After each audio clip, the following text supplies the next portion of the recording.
Dear students, I have one question in mathematics. This question is from IIT JEE 2019. Okay. This question is from complex number chapter, right?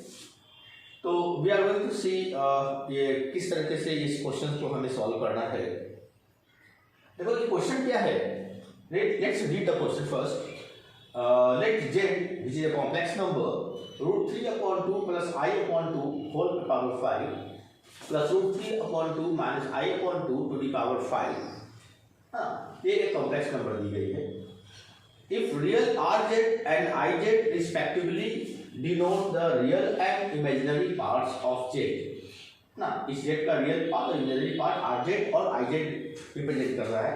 Then चार option है आपके पास. एक option है real part of z is greater than 0 and imaginary part of z is greater than 0. B option है i imaginary part of z is 0. C option है real part of z is less than 0 and imaginary part of z is greater than 0. And D option है real part of z is equal to -3.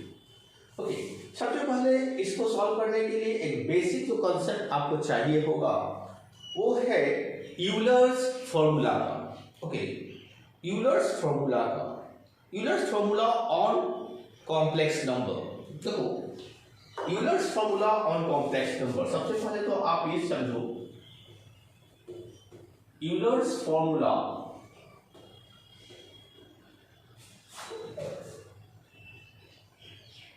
On complex number.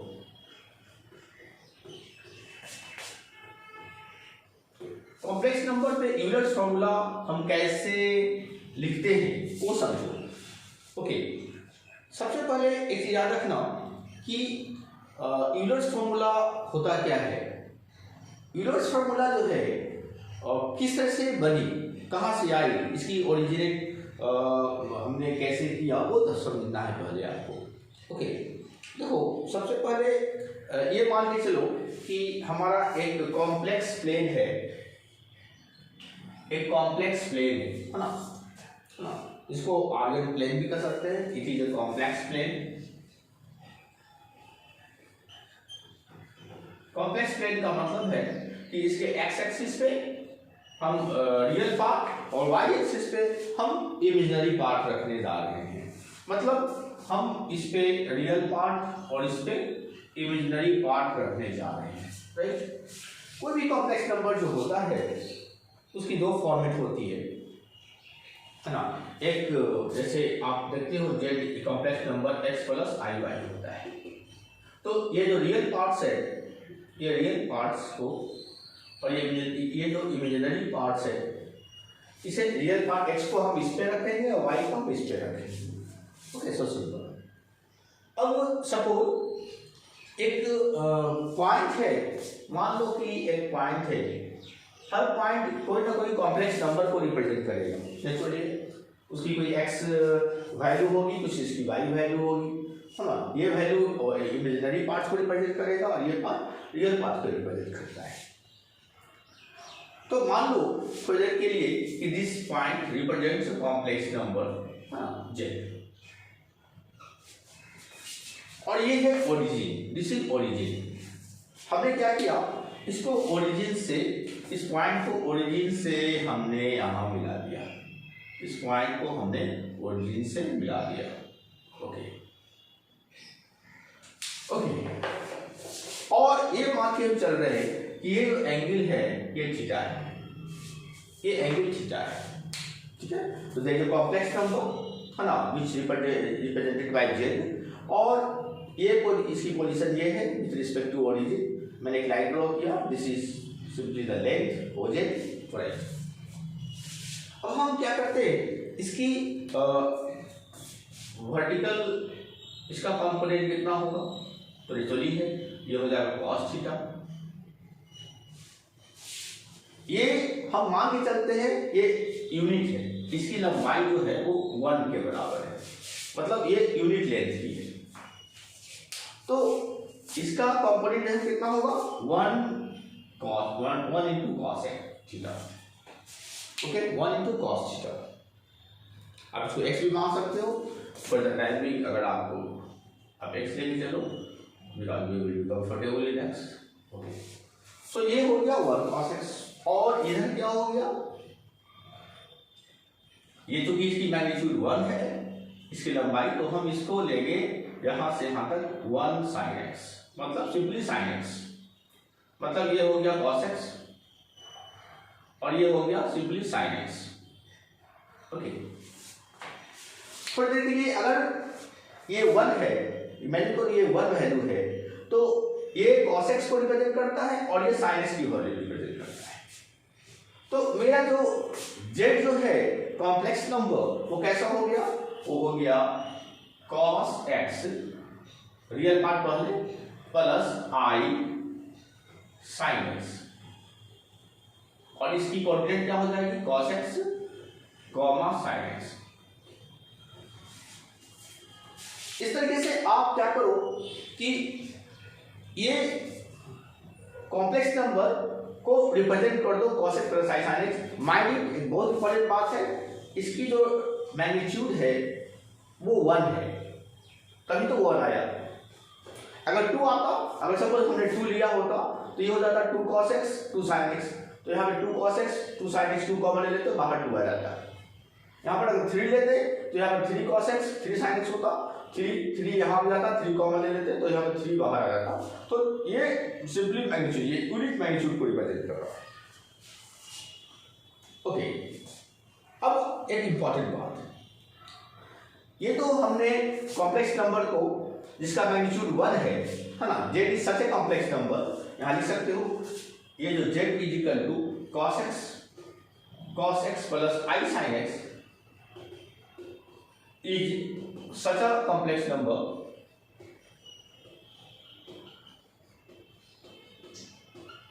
which has unit magnitude, इसकी magnitude जो है वो unit है, इसकी जो magnitude है वो यूनिट है। ओके, नाउ इस कॉम्प्लेक्स नंबर को हम डिफरेंट फॉर्म में हम लिखने की कोशिश करेंगे। There is a Taylor series, okay, Taylor series में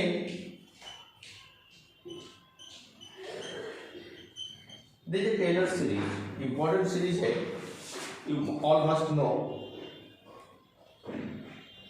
ये टेलर सीरीज जो है उसमें उसके अनुसार e to the power x को अगर एक्सपेंड किया जाए तो ये हो जाता है 1 plus x square by factorial 2, okay, plus x cube by factorial 3 plus x4 upon factorial 4 and so on. Okay, अगर हम x के जगह पे अगर ix लीजिए, जहां i इमेजिनरी नंबर है, तो क्या होगा e to the power ix। देखो x के जगह पर मैंने ix लिख दिया, तो ये क्या हो गया 1 प्लस ix, जो x है वो ix बन गया, जहां x है वहां ix लिखेंगे। i क्या है, याद रखना, i is under root minus 1, which you all very well know in complex number structure।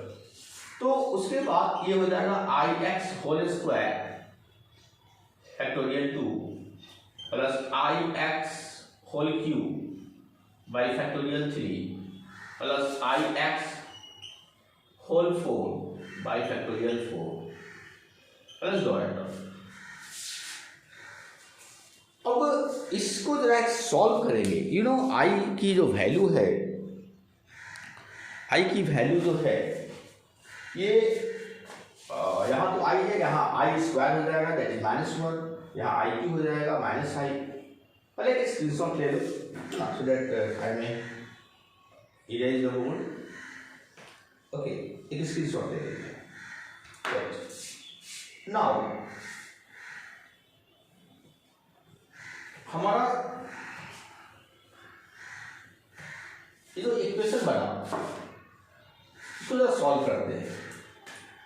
E to the power I x is equal to क्या हो गया 1 plus i x, i square minus 1 होता है ना, तो माइनस आई स्क्वायर तो minus 1 हो जाएगा और एक्स स्क्वायर हो जाएगा, तो minus x square upon factorial 2, ये आई क्यू हो जाएगा माइनस आई, है ना, आई क्यू हो जाएगा माइनस आई।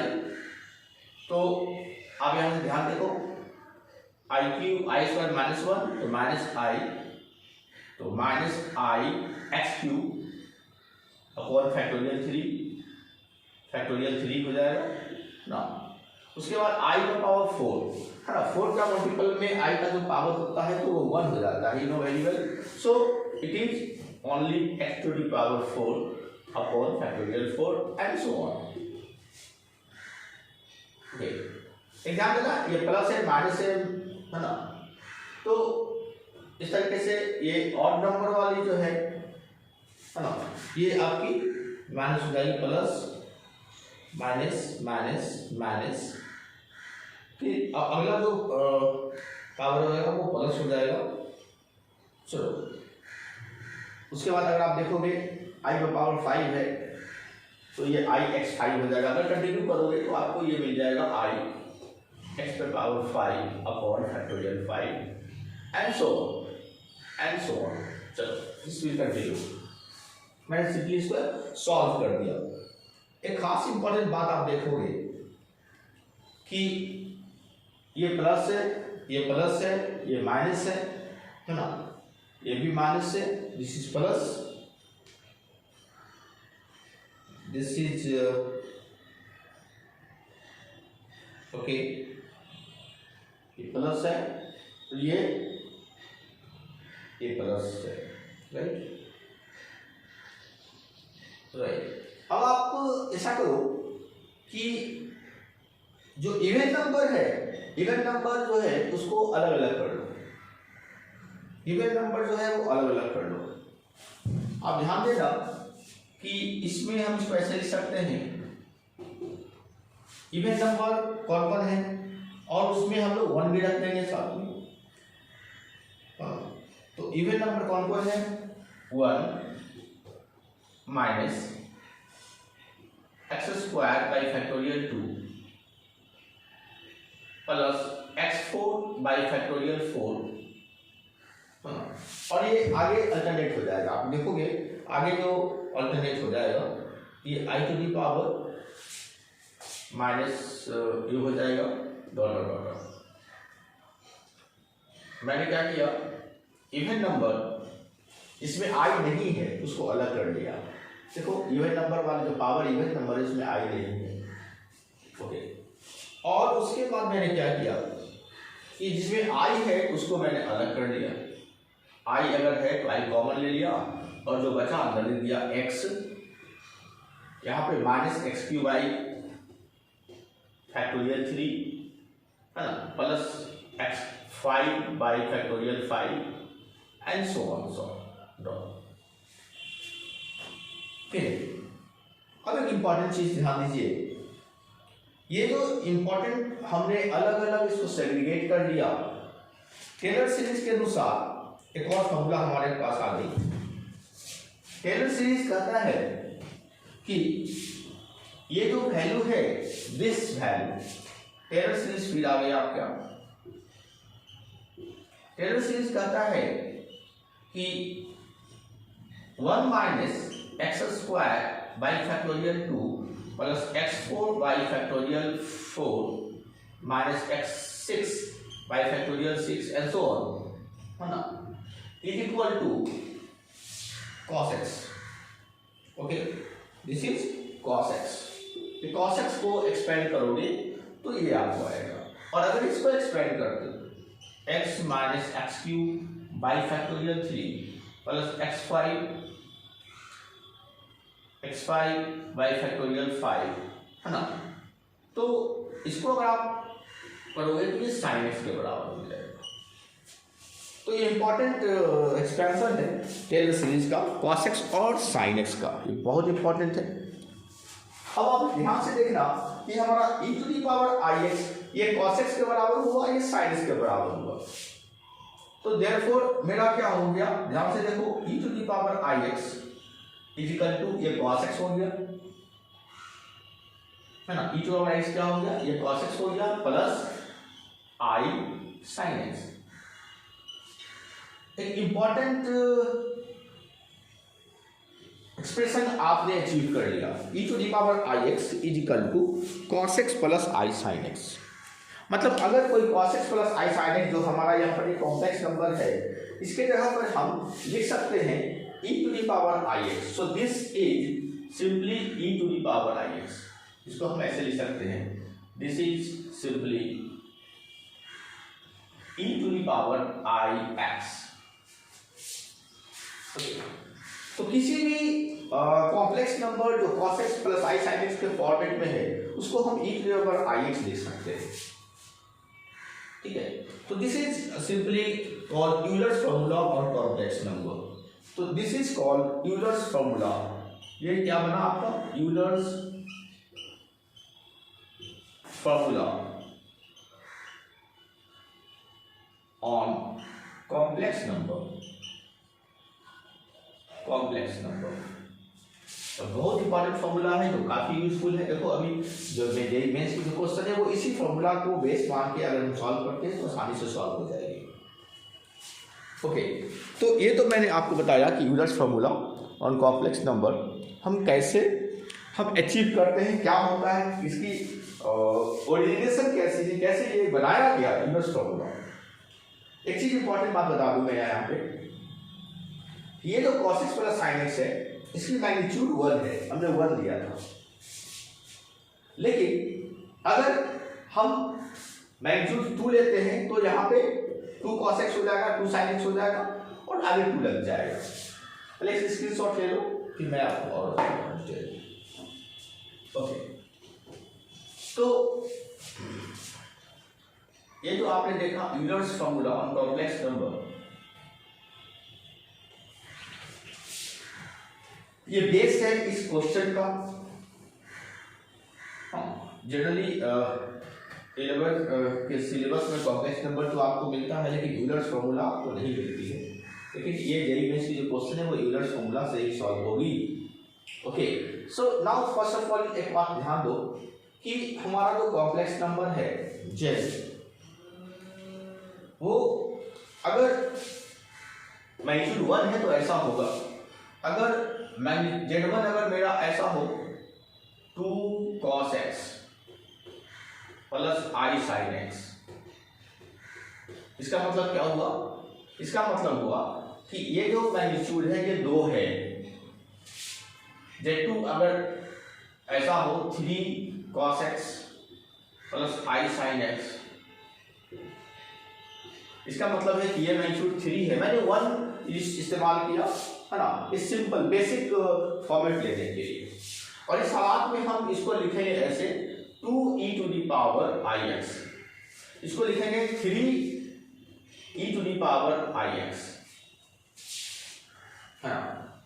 अगर आपको लिखा हो Z3 is equal to 5 cos pi by 6, x की जगह पर एंटी मैंने पाई बाई 6 ले लिया, plus i sin pi by 6, तो ये किस तरह लिखाएगा 5e to the power i और x की जगह पर पाई बाई 6। सो ये भी एक कॉम्प्लेक्स नंबर को रिप्रेजेंट करता है जिसकी पोलर फॉर्म ये है। तो this is a complex number can be represented in the form of Euler's formula, ये आपको सीखनी है। और एक चीज और मैं बता दूंगा आपको कि अगर आपको अगर कोऑर्डिनेट फॉर्म में अगर आपको मालूम है कि मेरा कोऑर्डिनेट फॉर्म में 3 प्लस 4i एक कॉम्प्लेक्स नंबर है, जनरली कॉम्प्लेक्स नंबर तो आपको इस फॉर्मेट में मिलती है ना, तो सबसे पहले आप क्या करते हो, इसकी मैग्नीट्यूड निकाल दो जिसको हम r कहेंगे। तो r जो है मैग्नीट्यूड जो है ये r, मतलब दिस इज r। ओके, ये आपका क्या हुआ, ये r कहलाया। तो r जो है Z4 का जो मैग्नीट्यूड होगा वो क्या हो जाएगा, √3² प्लस 4², तो 9 प्लस 16 मतलब √25 मतलब 5 प्लस माइनस 5। ओके, तो आपका जो मैग्नीट्यूड निकला वो 5 निकला। और ये जो एंगल है, आर्गुमेंट्स है, वो आर्गुमेंट्स कैसे निकालेंगे? आर्गुमेंट्स कैसे निकालेंगे? तो x इजिकल टू जो आर्गुमेंट होगा, आर्गुमेंट मतलब ये x की वैल्यू, वो क्या निकालेंगे? 10 इनवर्स 4/3। ये आपको पता है कि है ना, y/x में आपका बोला होता है ना।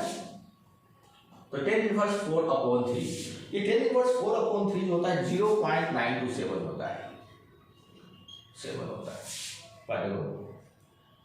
ये एंगल हो गई ना, ये एंगल हो गई 0.927। तो हमारा जो कॉम्प्लेक्स नंबर होगा, ये जो कॉम्प्लेक्स नंबर होगा, इसको हम इस तरीके से लिखेंगे। इसका मैग्नीट्यूड हो गया ये 5 हो गया e⁻i इंटू 0.927। सो आप किसी भी कॉम्प्लेक्स नंबर को किसी भी फॉर्मेट में हो, उसको यूलर्स फॉर्मूला में आप कन्वर्ट कर सकते हो। ये बहुत ही बेसिक बात है, बेसिक कंसेप्ट है, इंपॉर्टेंट बात है, you must keep in mind. Okay, तो ये इस तरह के आपने क्या सीखा कि किसी भी कॉम्प्लेक्स नंबर को यूलर्स फॉर्मूला में कैसे कन्वर्ट करें, चाहे वो किसी फॉर्मेट में हो, इस फॉर्मेट में हो, कोऑर्डिनेट फॉर्मेट में हो, तभी मैंने कन्वर्ट कर दिया, है ना। जनरल फॉर्मेट में आपको अगर ये मैग्नीट्यूड मालूम है, इसकी लेंथ मालूम है, एंगल मालूम है, तो डायरेक्ट आप इस तरह से आप लिख सकते हो। और ये फॉर्मूला ई के फॉर्मेट में आप लिख सकते हो। ई के फॉर्मेट में जैसे ही लिखा, this becomes Euler's formula of complex number. चलो एक स्क्रीनशॉट ले लो। अब इसी बेस को, इसी कंसेप्ट को, हाँ, ये कंसेप्ट बहुत इंपॉर्टेंट है, बहुत जरूरी है ये प्रॉब्लम सॉल्व करने के लिए, राइट। अब हम इसी कंसेप्ट को इस्तेमाल करेंगे इसको सॉल्व करने के लिए। Okay, let's proceed. Take a screenshot first. Okay, अब देखो क्या है कि हालांकि ये इसका आंसर आप 1 से 2 मिनट के अंदर अचीव करते हो, लेकिन चूंकि हमें कॉन्सेप्ट समझानी है तो मैंने ज़्यादा समय लिया आपका। कॉन्सेप्ट बहुत जरूरी है, बिना कॉन्सेप्ट के सॉल्व करना बेकार हो जाएगा। तो आपको मैंने बेसिक कॉन्सेप्ट दे दिया। अब आप देखो कि किस तरीके से हम यूलर्स फॉर्मूला इस्तेमाल करते हैं। देखो मेरा दिया गया है, अब आप आंसर देखो कैसे बनता है। z इजिकल टू, ये क्या दिया हुआ है, √3/2 plus i/2 whole power 5 plus √3/2 minus i/2/5, okay, to the power 5। ये जो √3 प्लस 2 है, इसको हम z1 मान लेते हैं और इसको हम z2 मान लेते हैं। दोनों को यूलर्स फॉर्मूला में कन्वर्ट कर दो। तो z1 अगर हमारा √3/2 प्लस i/2 है ना, सिर्फ के अंदर वाले को हम z1 माना है। तो इसको कैसे कन्वर्ट करेंगे, मैंने बताया था, पहले r निकाल लो, मतलब z1 का मैग्नीट्यूड निकाल लो। क्या हो जाएगा, √3 का √3/2 का स्क्वायर कितना होगा, √3/2 का होल स्क्वायर प्लस i के साथ जो है वो इमेजिनरी पार्ट है 1/2 का स्क्वायर। इसको सॉल्व करो, कितना आएगा, 3/4 प्लस 1/4। इसको आप सॉल्व करोगे तो कितना आएगा, 4 एलसीएम आ जाएगा, 3 + 1 4/4 करके 1 आ जाएगा। सो √4/4 इसका 1 आ जाएगा। सो इसका मैग्नीट्यूड जो है वो 1 आया, वेरी सिंपल। और इसकी जो एंगल क्या होगी, इसको जो थीटा होगा, है ना, इसका जो एंगल, जैसे ये x क्या होगा एंगल, तो आप लिख सकते हो x is equal to tan inverse 1/2 upon √3/2, है ना। ये आर्गुमेंट निकालने का तरीका है। 1/2 कैंसिल हो जाएगा, ये बचेगा tan इनवर्स 1/√3। tan इनवर्स 1/√3 क्या होता है, π/6 होता है ना। tan 30 इजिकल टू आपका क्या होता है, tan 30 इजिकल टू आपका क्या होता है, 1/√3 होता है। So you can say here it is π/6, right. तो हमारा ये जो z1 जो है, इसको हम लिख सकते हैं यूलर फॉर्म में, मैग्नीट्यूड 1 है, तो ये देयरफॉर z1 जो हो जाएगा वो हो जाएगा 1 इंटू मैग्नीट्यूड 1 है e⁻i, x का वैल्यू π/6, मतलब सिंपली हम लिख सकते हैं e to the power I into pi by 6। तो ये मेरा Z1 निकल गया। उसी तरीके से हम Z2 भी निकाल लेते हैं। Take a screenshot. ओके, अब हम Z2 को सॉल्व कर लेते हैं। ठीक ऐसे ही बहुत आसान है। मेंटल मैथ्स अगर आप इस्तेमाल करते हो तो बहुत आप मेंटली ये काम कर सकते हो। देखो Z2 अगर हम मान लेते हैं √3/2 माइनस I/2, तो पहले तो इसका मैग्नीट्यूड निकाल लो, है ना। Z2 का मैग्नीट्यूड क्या हो जाएगा, तो √3/2 का होल स्क्वायर प्लस 1/2 का होल स्क्वायर कितना हो जाएगा, तो √3 का स्क्वायर 3, 2 का स्क्वायर 4 प्लस 1/4। इसको सॉल्व करेंगे तो फिर 4/4 कट करके 1 आ जाएगा, है ना। मतलब आपको 1 आ रहा है, यहाँ पर मैग्नीट्यूड 1 आ रहा है। और x निकाल लेते हैं, मतलब आर्गुमेंट्स निकालते हैं। तो tan इनवर्स ये आपका आ जाएगा tan इनवर्स ये क्या आएगा, -1/2 अपॉन √3/2। तो ये क्या हो जाएगा, 1/2 कैंसिल हो जाएगा, तो हो जाएगा tan इनवर्स -1/√3। ओके, अब ये निगेटिव में tan की जो वैल्यू जो है वो निगेटिव में आ गई, है ना। tan की वैल्यू जो है वो निगेटिव में आ गई। इसका मतलब है कि ये x की वैल्यू हो जाएगी -π/6। ये जो आर्गुमेंट्स हो गए। ओके, तो हम इसका मतलब है कि हमारा Z2 कितना हो गया, इसका मतलब है ये हमारा Z2 हो गया, जिसको हम इसका मैग्नीट्यूड तो 1 लिखेंगे और into e to the power I -π/6 लिख देते हैं। ठीक है, मतलब सिंपली हम इसको ऐसे लिख सकते हैं e to the power -I π/6। Okay, so this is my Z2 complex number को मैंने यूलर्स फॉर्मूला में कन्वर्ट कर लिया। टेक ए स्क्रीनशॉट ना। अब उसके बाद आप क्या करोगे, आप सिंपली वैल्यू को पुट करके सॉल्व कर दो। अब बहुत आसान हो गया है सवाल। नाउ लेट्स सी, ये Z1 है, ये Z2 है। तो Z1 की जगह पे हमने क्या लिख दिया, इसके जगह पर मैं लिख दूंगा e to the power I π/6, है ना, π/6 होल के पावर 5 प्लस ये क्या हो गया e to the power -I π/6 whole के पावर 5। पावर के ऊपर पावर अगर रहे तो मल्टीप्लाई हो जाता है, तो ये हो जाएगा e to the power I 5π/6 plus ये हो जाएगा e to the power -I 5π/6। Power जो है मल्टीप्लाई हो गया। ओके, अब ये जो यूलर्स फॉर्मूला आया, इस फॉर्मूला को वापस इस फॉर्मेट में लिख दो, इस फॉर्मेट में लिख दो, ताकि इसकी वैल्यू हम कैलकुलेट कर सके। ओके, तो मैं लिख सकता हूँ, इसको कैसे लिख सकता हूँ, देखो इसको मैं ऐसे लिख सकता हूँ cos, क्योंकि मैग्नीट्यूड इसका 1 है, इसके आगे कुछ नहीं लिखा हुआ है तो आगे कुछ नहीं होगा, 1 नहीं होगा। अगर यहाँ 2 रहता तो यहाँ 2 मैं लिखता, यहाँ पर कुछ नहीं, तो cos 5π/6 plus I sin 5π/6। Okay, plus इसके जगह पर क्या लिखूंगा cos, क्योंकि ये माइनस है तो यहाँ लिख देंगे cos -5π/6 प्लस साइन, माइनस है तो -5π/6। आपको पता है, इसको पहले सॉल्व कर लो। cos 5π/6 plus I sin π/6। cos के अंदर का माइनस होता है तो वो ओमिट हो जाता है, वो खत्म हो जाता है, तो माइनस को भूल जाइए। cos के अंदर अगर है माइनस है तो भूल जाइए उसको। लेकिन अगर साइन के अंदर माइनस है तो वो बाहर आ जाता है, ये माइनस बाहर आ रहा है, माइनस हो जाएगा -sin π/6। ये प्लस sin π/6, ये I होगा, I मैंने मिस किया है यहाँ पे, ये I होगा। ये प्लस माइनस दोनों कैंसिल हो रहा है, तो क्या बचा 2 cos 5π/6। Okay, 2 cos 5/6। 5π/6 जो है, अगर आप इसको एंगल में कन्वर्ट करोगे तो 5π/6 180, 180/6, 6 3 जा 80, 35 3 जा 15, 150 डिग्री cos 150 डिग्री को हम सॉल्व कर सकते हैं cos 180 माइनस 30 से। यू नो वेरी वेल कि cos में अगर 180 है तो cos का cos ही रह जाएगा, लेकिन सेकंड क्वाड्रेंट में cos नेगेटिव होता है तो ये हो जाएगा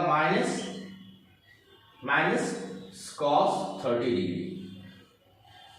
okay, minus cos 30 degree. cos 30 की वैल्यू क्या होती है? √3/2 होती है। सो हम यहाँ लिखेंगे इजिकल टू 2 इंटू माइनस √3/2। दोनों कैंसिल हो जाएगा तो ये हो जाएगा -√3।